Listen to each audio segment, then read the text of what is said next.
Hello and welcome to the Film Focus Online podcast.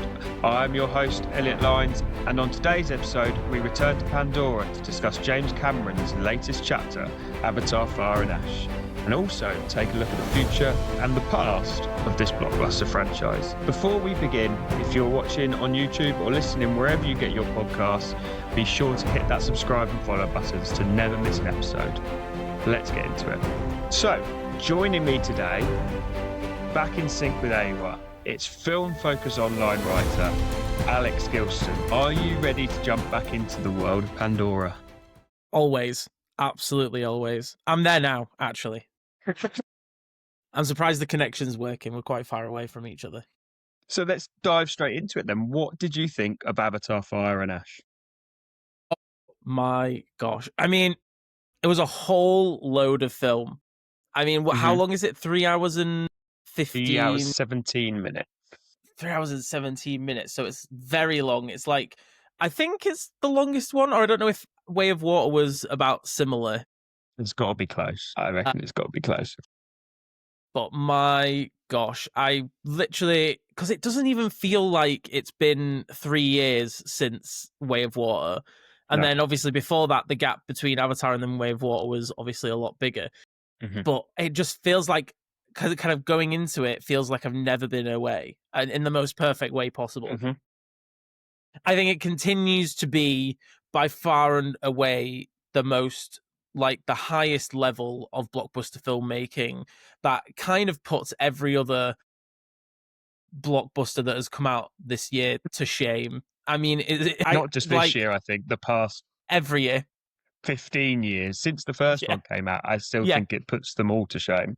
Yeah, I actually cannot fathom the level of technical, of creative, of filmic brilliance that James Cameron and the entire team that put these films together have. Is just on another level. So that kind of gets all of the kind of the visuals and we'll talk more about it later, but just all of that is just on another level. I think one thing that people have been talking a lot about with this specific one is that people feel that it's very similar to Way of Water, especially kind of the final act, and the story is kind of a bit wishy-washy. And to that I say, I completely disagree. I can see where people are coming from when they kind of say the final act is really similar to Way of Water because these things happen and they happen in Way of Water. Like, we're doing the kind of the same thing of, like, the whalers are coming back and the Na'vi are, trying to ward them away and protect the Tulkun. And but I also think that both of the kind of the final acts have very different, like, threads to them. Yeah. I feel like the Fire and Ash final act is so much broader and bigger and means it's a grander scale version of what we got in the Way of Water. I felt exactly the same. I felt like, okay, the beats are still there, but it's just elevated to a much bigger level. Exactly. And also another thing is that, like, the people who are saying that it's the same as Way of Water are probably the kinds of people who love every MCU film, which is basically the same film over and over again anyway. So not to be that person. But yeah, and I think it kind of benefits from the fact that, and again, another thing that's kind of people have been talking about is how James Cameron split. Well, this was originally kind of the second and the third one were meant to be kind of one thing, but it just became too big and he kind of had to be split into two. Yeah. And I can kind of see that because they do work. They're like two sides of the same coin, I think. Yeah. But yeah, I just think so much more happens in the final act of Fire and Ash than it does I totally agree. in Way of Water. That I also feel as though I actually need to watch it again. I am watching it again actually tomorrow. Yeah, lovely. But yeah, I honestly loved it. There's so many moments that we'll probably talk about that. So good. So I'm very similar. I recently, as you know, went to Disney World, and one of my favourite rides there was the Flight of Passage, which is the Avatar ride, where you fly on one of the... I'm not going to even try and work out the names of some of the creatures in this, but you fly on one of the bird-like creatures from the Avatar world. And I love being in this world and being back in the cinema watching Fire and Ash just took me back in there again. I had similar feelings for Way of Water, where I feel like the story comes secondary in these films because it's just a place that I want to be in. I just want to Okay, yeah. sit in this world, and I feel like both the first two films, the story for me has come secondary to whether I like it or not. If it looks great and I see all these different parts of Pandora and meet all these new characters, that actually the story doesn't really matter to me that much, which is bad See, probably to say. well, not bad. I kind of see where you're coming from. Yeah, I just love the spectacle of it, like you said about how amazing it looks and stuff like that, and just being in that world for me, I think I'd enjoy it no matter what. And I gave Way of Water 4.5 stars last year, 3 years ago. yeah, I'm not sure me thinking about this one now, I'm not sure I'd give it the same, but I feel like I enjoyed it more than I enjoyed Way of Water. And I think yeah, I actually enjoyed the story of this one more. I like it, like I said, normally the story comes secondary, but I actually enjoyed the story of this one more than I did the yeah. Way of Water.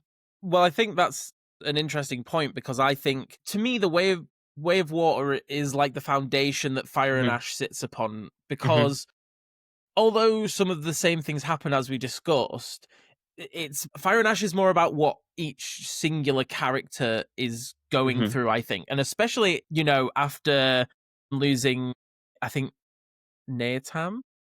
Oh, I can't remember his name. This is See, this this is bad. No cultural impact. No cultural this impact. this is one problem I do have it, which I'll get onto in a second. But carry on. I was close. It's Neteyam. So obviously Neteyam died at the end of Way of Hmm. Water, and that was like a really emotionally impactful moment, and just another kind of notch on.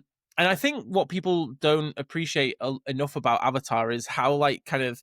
I mean, not that this is something that you should appreciate, but like how bleak it is and how bleak it Hmm. can be, Hmm. because I think what James Cameron really values within this world, even though it's this fantastical place that is, a plethora of people's imaginations, that it still feels very real to Hmm. the kind of things that are happening in there. Like at the end of the Yeah. day, on the bottom line is that we're on a planet that humans are trying to colonize, and they are literally murdering the native people. Hmm. And Neteyam dying is again another kind of thing of like the personal loss that represents the bigger loss. And then kind of coming back to my point is that really underlines Fire and Ash in terms of, everybody that was like personally close to Neteyam is going through that grief, especially Neytiri. Like Hmm. she's like at the beginning of Fire and Ash, she's completely lost. Like all she has is her faith to Awa, and Sort of the you know, last two films, she's been very angry, hasn't she, towards yeah, obviously losing her home from the first one. And it's absolutely, just a pure anger. And you see that in this, like towards yeah, Spider. This is Spider. your problem. Yeah, yeah, This yeah. is my I'm problem. I'm The seeing it now.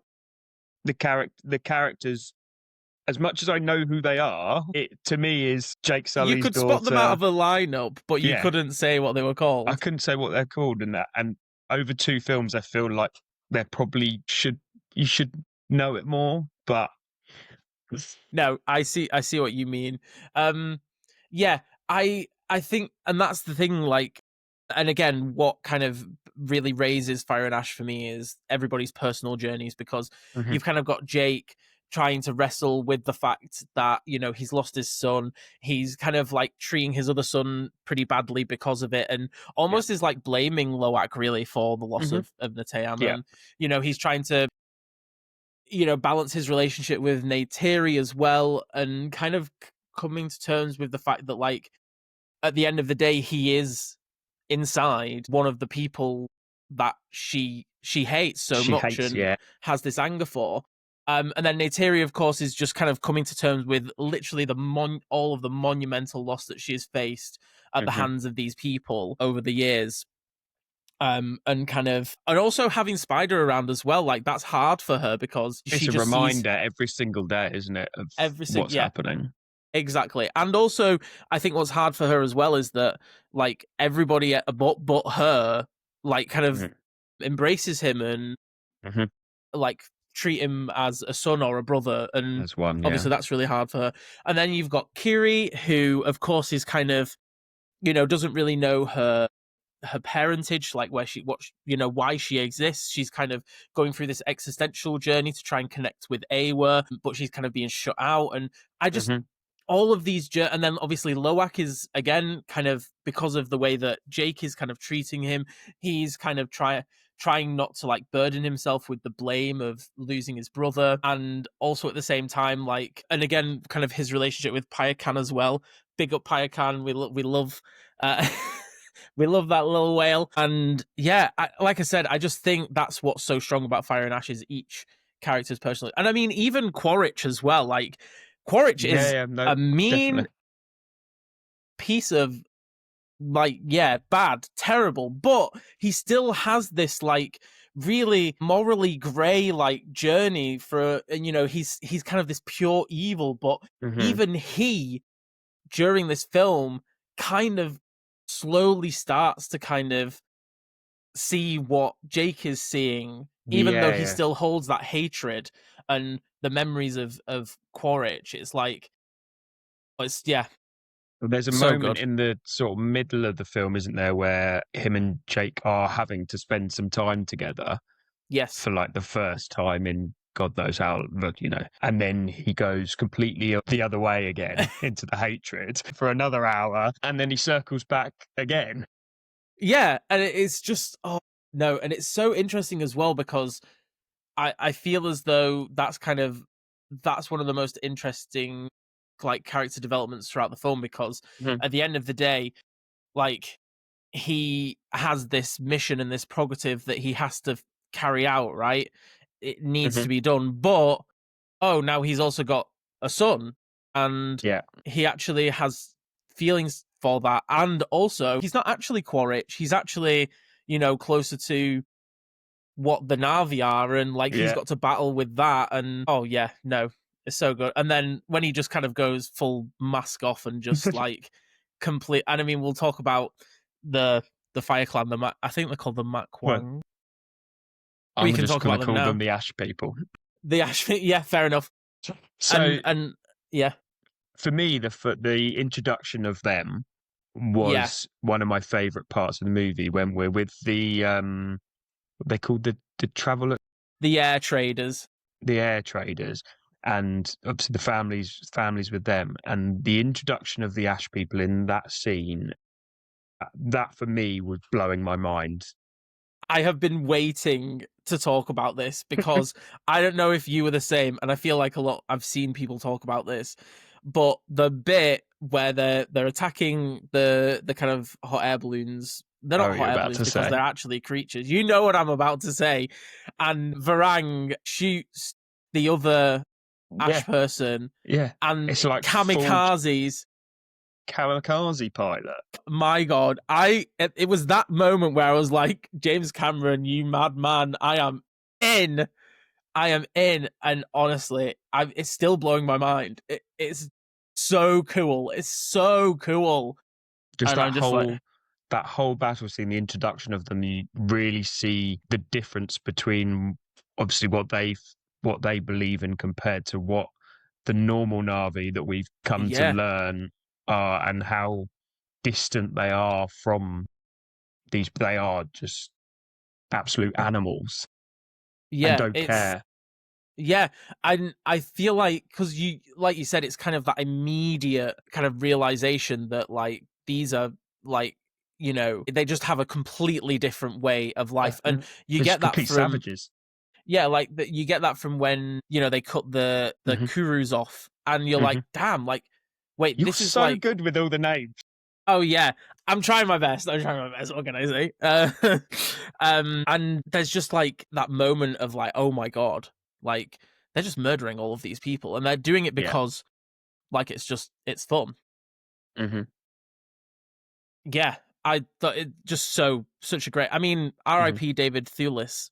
I thought we were going to get more of him, to be honest, but as one of the air traders. But yeah, it was a really cool scene. Yeah, definitely. Did you have any issues? Is there any problems you found? I mean, if I was being nitpicky, see, this is another thing. I feel like I could go on all day about like, oh, I wish we'd have seen this. I wish we'd have seen Hmm. that. But I sometimes think that it's good to kind of have those kinds of conversations where you're kind of like, oh, I wish that they'd have gone maybe more into the Ash people and had kind Hmm. of given us a bit more context about who they are.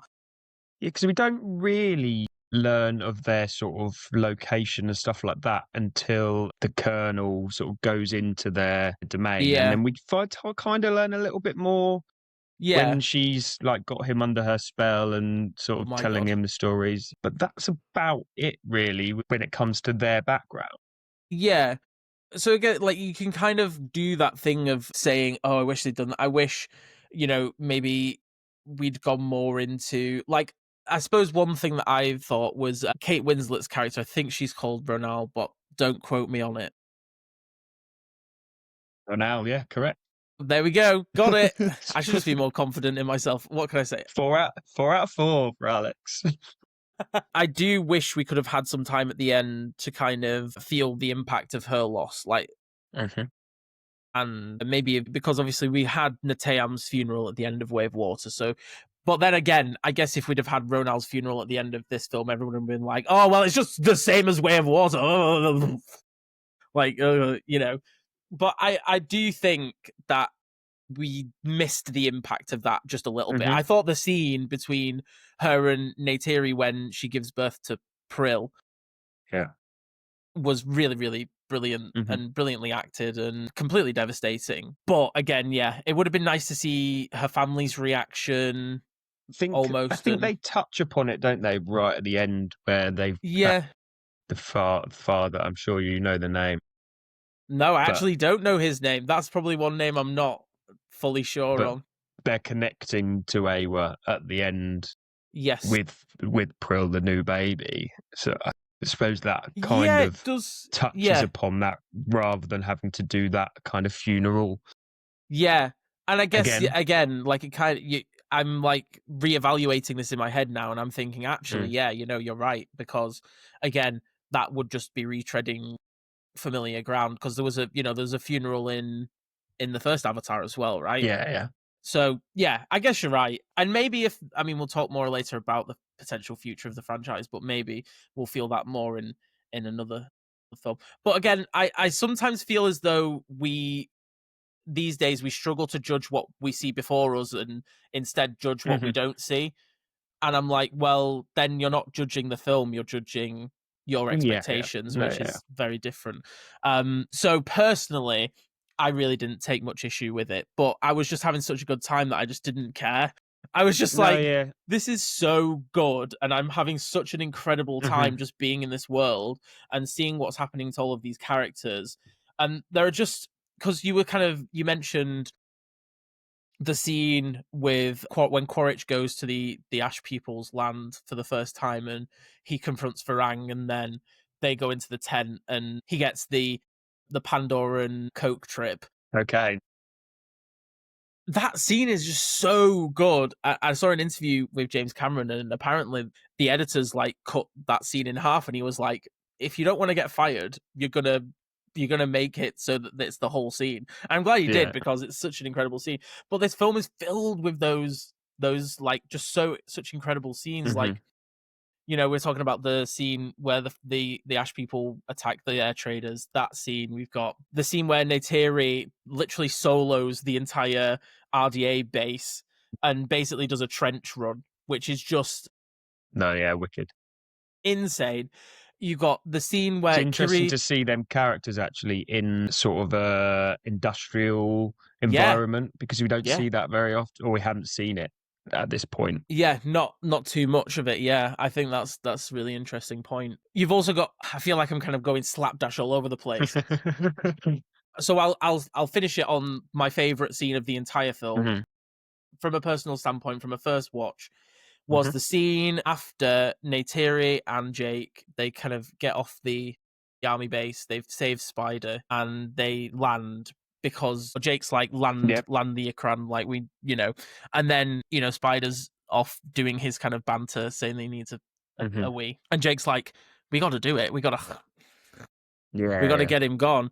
And then he takes him into the jungle. And that, my God, like I'm genuinely getting emotional thinking Yeah. about it. So incredibly acted by all parties, actually, because you've kind of got you've got two separate things happening in this scene, which are so impactful. You've got, the thing that's happening between Jake and Spider where, Hmm. Jake's literally, he's just, I mean, we're to assume it's not been that long since he lost Natayam, and now he's having to confront the fact that he's going to have to kill Another part of his family. another part of his family, Yeah. another person who he considers to be a son, because he knows that if the RDA actually get a hold of him and actually manage to, use the things that have happened to Spider, which Hmm. obviously, he can breathe on Pandora now. He's grown Hmm. his own Kuru and stuff because of Kiri saving him. And you're like, damn, like he's having to consider doing this, such a personal thing, to save Pandora. And then you've got Spider, who is like, no, you don't have to do this. And then ultimately being like, I Just get sort of it. accept. He accepts it. Yeah. Literally. And And then, I actually wasn't sure what. I actually thought James Cameron was going to commit there and dive straight in. I mean, honestly, it could have happened, I think. I think that just like you said, the way they were acting, the acting in it and stuff convinced Mm, me that they were going to make that choice to just go. yeah.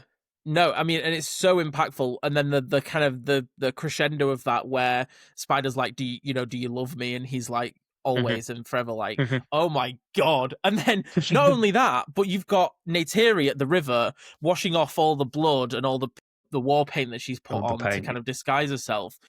And she's like coming to this realization of like the hate that she's kind of filled herself with, and that realization that actually maybe Spider is a person that she needs to help protect, and that Hmm. like she's been blinded by this thing. And not only the fact that she's been blinded by this thing, but the hate and the anger has seeped through into Jake as well, because the fact that he's even considering doing it is like, it's kind of come from her Yeah. feelings and her thoughts. And she's just kind of looking down. She's not saying anything, but the facial expressions, and it's just phenomenal. It's just the most incredible thing. And then one thing I kind of maybe wish a little bit, maybe is, or like kind of, I thought like an alternative way of doing it is maybe that Neytiri would have stopped Jake, but because obviously Jake stops himself, he doesn't actually do it, does he? Yeah. No. So I No. thought it could have been interesting if Neytiri was like kind of forced to stop him from doing it. But I mean, that's just kind of I mean, that would nitpicking. have been. I suppose that would have been because we know that Jake didn't do it. If you have got Nateri to stop him, I think that would have changed the dynamic that you see Jake's character as, because you're not Yeah, true. sure whether he was going to do it He or was not. actually going to do it. No, true. No, you aren't wrong. Yeah, So, no, it's a good point. I mean, I think that would have been quite an interesting angle and a good sort of look at where that would have taken Jake's character, Yeah. because it's then him wrestling with that anger and what Mm, he could have done. Um, I yeah. think in the end, they wanted sort of everyone to come together as a Yeah. family, and And kind of making their own choices, I guess, as well, is kind of like, yeah. yeah. Yeah, no, but phenomenal scene. And also another one is when Kiri finally gets through to Awa. Hmm. We see that huge figure kind of just Hmm. turning, and I was just like, damn, like this is cinema. It's a pure cinema. Oh my gosh. Yeah, I think so I good. think for me, the only I can see where people's problems of the length could come in, Yeah. because I do feel like there were dips in the film where I thought, you could probably cut this down a little bit. And like you, I just enjoy being in that world. So for me to sit there for 3 hours and 17 minutes, the length didn't bother me, but I could see why it could other people. And I could probably pick out where you could sort of cut things down a little bit. Yeah, I could. Yeah, I see that completely. I mean, 3 hours and 17 minutes is it's a long ass movie. It's long, but you know what? You know what film is also that length? Titanic, and that's also a great film. Very true. So then, I think we covered all the bases. Is there anything more you want to say about Fire and Ash? I think we have. I mean, I'd just like to wax lyrical about how good it all is and how it just feels like it's from another time. Like, it feels like we Hmm. shouldn't be making films of this quality at this point in history. Like, it's just so incredible. And yeah, love I it. mean, I know we have spoken about her, but I did love the introduction of the character of Varang. I Yes. thought she was just that group of people coming in. I think created such a different dynamic and something else for them to wrestle with, rather than the previous two films. They've been fighting against the humans, Yeah. or the humans pretending to be the Na'vi. This time they're fighting against their own people. Essentially, they're Yeah. fighting against I think people of their own. it's about seeing kind of like a multifaceted world where, Hmm. you know, it's not all, it's kind of like keeping it away from it just being completely black and white of, these are the good guys, these are the bad guys, like, but also being kind of sensitive to the fact that, like, at the end of the day, the Navi are the victims in this situation, whether they kind of fight each other or not, which is, again, Yeah. something that I think they've kind of wrestled with really well. So then, where does this one rank then amongst the three for you? Am I going to say it? And you know what? I said this for Knives Out as well, so this is just so me. But I think it's Hmm. top. I think it is. I agree with you. I know when we were talking, was it yesterday or the day before? You were a bit worried about how this I conversation could go. Yeah, because I was like, there is such like a breadth of reactions to this No, I film. know, Like, there yeah. are people who are loving it. There are people who are like, oh yeah, it was fine. We just kind of need to shut it down now. And then there are people Mm. who are like, oh, I hate this. Like, this is the worst thing in the entire world. So BBC gave it 1 star, didn't they? I God, don't know if you yeah, saw that. Mark Commode on his anti-Avatar soapbox as well. Bore off. They But just don't to get be Big Jim's honest, vision. I think all three of them are on a different level when it comes to blockbuster filmmaking, and they all Mm, have their different qualities. Like I said earlier, I felt like the first two films for me, the story took a bit of a back seat, and I think this one was the one where the story spoke to me most out of all of them and made it more of that grounded movie. yeah. It wasn't just a spectacle anymore for me. I was enjoying following these characters, the introduction of these new characters. I might not remember their names. That is an issue I have with the whole franchise, but that's what I've got you for. Exactly. I'm like an Avatar dictionary. No, I'm not really. I try my best. But yeah, so where do we think then this is? Obviously, we know two more films he's got planned. Well, yeah and Is no. he going to I'm direct very them? confused. This is the thing. It's very up in the air. It's so funny because before the film came out, um, in interviews, he was kind of saying like, "Oh well, if it's gonna be like a box office flop, then I'm obviously not gonna make any more." As if it Hmm. isn't gonna make like billions of dollars. I'll just go have a quick look now what it made at the weekend. Do we know? Yeah, like 340 million, I think. The least of the franchise. Wait, no, I think Yeah, less than Way of Water, but 350 worldwide in its opening weekend. I which mean, is that's not too bad, is it's it? kind of insane. Like, not many films do that post COVID at the end of the No. day. The only films to have done it are like what? Mario, Barbie, Way of Water, Spider-Man. Zootopia did it recently, Yeah, Zootopia did like or 500, didn't something it? Which is similar. like the highest that it's been since Yeah. like Spider-Man No Way Home or whatever. But yeah, it basically, I think what has been confirmed over the weekend and will be confirmed as we go into the new year Hmm. is that people still have an appetite for this world, Hmm. for these characters, to go to the cinema and be wowed, I think, is the Hmm. kind of the main thing. Because I think what we don't appreciate is that general audiences who are not necessarily kind of cinephiles or watch films all the time, this is like a big thing for those kinds of audiences. Yeah. Avatar is the kind of film where families who don't go to the cinema for months and months and months and months Hmm. will We'll carve go time for it. out to Hmm. go to watch Avatar. Like, I was going to go and watch it in IMAX at some point, Hmm. but the screens are literally packed full every day, every time of the day. I mean, not I later in think the night, obviously. that's down to the spectacle of it. Like I said, you Exactly. don't have. Okay, we look at films very differently to your normal moviegoer. Yeah. They don't have to go in and think, "Oh, why is that happening? Why is that happening?" They just go in and see this unbelievable looking Yeah. movie that you don't see very often. And again, like we've mentioned, that is on a level that is just completely higher and just on Hmm. just insane compared to any other film that is currently being made. Like, there is just nothing like it. So I think the appetite and the hunger for this world will persist. Another thing that I really appreciate is that even though it is a franchise within itself, it's not kind of gone to the beating a dead horse situation No, like the they haven't MCU gone has down and stuff they like haven't that. gone to TV shows and No stuff like TV that. shows, no, there's the video, the game, the Yeah. Frontiers of Pandora or whatever. But apart from that, there is not really much extra media Hmm. apart from like books or whatever. And I really appreciate that because I feel like when it comes around again, you're like, right, I'm ready to go Hmm. back now. I'm not fatigued. I'm not like going into this Marvel movie because I have Stockholm syndrome. It's like I really Yeah. genuinely want to be there. I have to actually see it. Yeah, I actually want to see it rather Yeah, than I have to see it to know what's going to happen in 7 movies' time. exactly.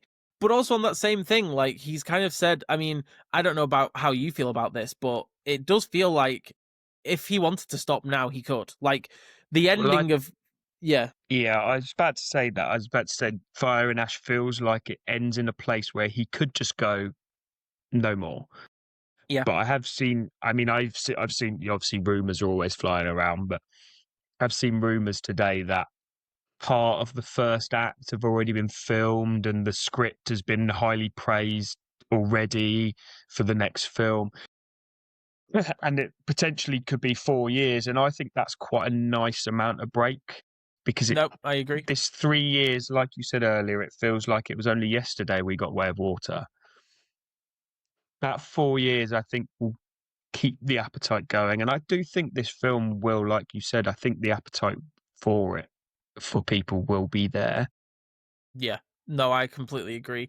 And I, again, like I understand because as well, another thing that James Cameron has said is that like he has other ideas, he wants to make other things, and that's like completely fair enough. Like he's dedicated the better part of like the last Mhm. quarter of his life to this world, and that's like insane. I mean, he started developing it in the 90s, which is just like what the hell. He has got a couple of films, hasn't he? Where he's got the Hiroshima film Yeah, that that is he's the been linked to. yeah, that's true. So I Yeah, imagine he'll probably step away and yeah. But dive another into thing I that. also read is that apparently, like, he's kind of over filming these three films. He's kind of like trained these second units and these third units that are like just completely equipped to make this stuff Yeah. kind of without not without him, obviously. Like, I feel like he'll always have the final call, but Mhm. he could say to them, right, do this bit, and they could do that, and he could be doing something else. Like, Yeah. and I feel like it's got to that point where he is holding the pen, but there are other people stood behind him with their hands on his shoulder, and I feel like he can kind of, entrust them to be able to do that kind of stuff. I do think we'll get it because first of all, I agree. Disney are greedy. Like, let's be honest, they're gonna be like, right, Jim, you have to make the next one. We need money. Well, let's be honest, it's probably already been greenlit yesterday. Yeah, no, you're probably right. I mean, like you said, you mentioned about the feedback he got for the script. Apparently, all the Mhm. Disney execs were like, "Holy hell! Like, this is Yeah. insane." So I really don't think there's not going to be any kind of friction on them. Like, it's going to happen, Mhm. but Yeah. obviously, it needs to be. James Cameron needs to want to do it. And like you said, maybe they've already filmed some parts of it as well, because there's some stuff in the behind the scenes that they've been releasing where the guy who plays Spider looks a bit older. Right. So Well, that was another thing. I think it mentioned about potentially being an 8-year gap, so yeah, we might get quite a bigger time jump than we have done over these 3 films. I can't remember what the time jump. The time jump was actually quite big, wasn't it, between the first and second one? yes, yeah, it Must have was been if the quite big. kids So were all sort of grown up. yeah, So so we're going to that get another time jump now yeah, yeah, that's going to be going into this interesting. next installment, which I imagine is going to be 2 films. Let's be honest. Yeah, probably one big 4-hour. No, I don't know. The big question is Quaritch alive? Mm. I hope he is. I think that, how everybody's praising I mean, you don't see a body, so they've left it open to be able to exactly. bring him back. Yeah, I think Stephen Lang's Classic film performance trick. in this film is Mhm. impeccable. I think it's so good. I think Quaritch as a character is genuinely insane, and I think the world would be bereft without more of him. I really do think so. Okay, then. So, give us your final thoughts on Avatar, Fire and Ash, the franchise, James Cameron. Your final thoughts. I just have to personally thank James Cameron for these films, because what the hell, man? They're so good, and have loved I think what's so interesting is that, because obviously they've come out over such a big breadth of time, and I remember watching the first Avatar when I was 12, and I remember it being so busy that we had to go to a different cinema than our usual cinema. We had to sit on the front row. It was, you could not move for people watching this film, and Yeah. just growing up with it. But also another thing as well, because the gap between the first and the second one was so big. Also, rediscovering it, because I also remember watching Avatar in IMAX for the first time before Way of Water came out, and just being like, "Oh my god!" It's kind of like you'd never been away, but also you were it was like I was rediscovering it, The like only the all I anew.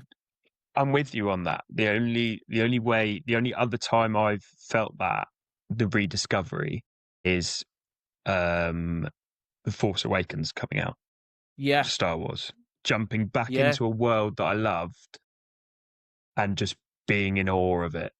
yeah. No, that's actually a really good comparison. I Yeah, because I remember, I won't go too much on the tangent, but I remember watching the scene where where Jake first goes into his avatar, and he kind of brushes off all the doctors and runs outside, and that scene and the score and the way that it looked, and that we were kind of being introduced to this insane place, and it was I was blown away by it. And then watching the second one again, and seeing that jump in quality, even though the first Avatar still holds up completely to this day. And yeah, it's just kind of a thing that's always been there, and a thing that will always be there, and I just appreciate it for that. And I am one of those people who, not to sound pompous or on a high horse, but appreciates it for everything, not just for the fact that it's a spectacle and that it looks good. I love the characters, I love the story. I think that it is more than just James Cameron's Pocahontas or James Cameron's Dancing with Wolves or whatever.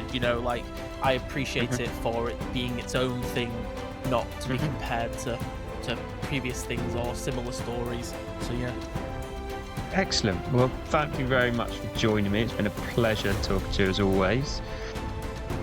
Like, rate and subscribe wherever you get your podcasts. You can find more of our work at filmfocusonline.com. Follow us on all socials at filmfocusonline, and join us next time for more great film discussions. Thanks for watching, and goodbye. Bye.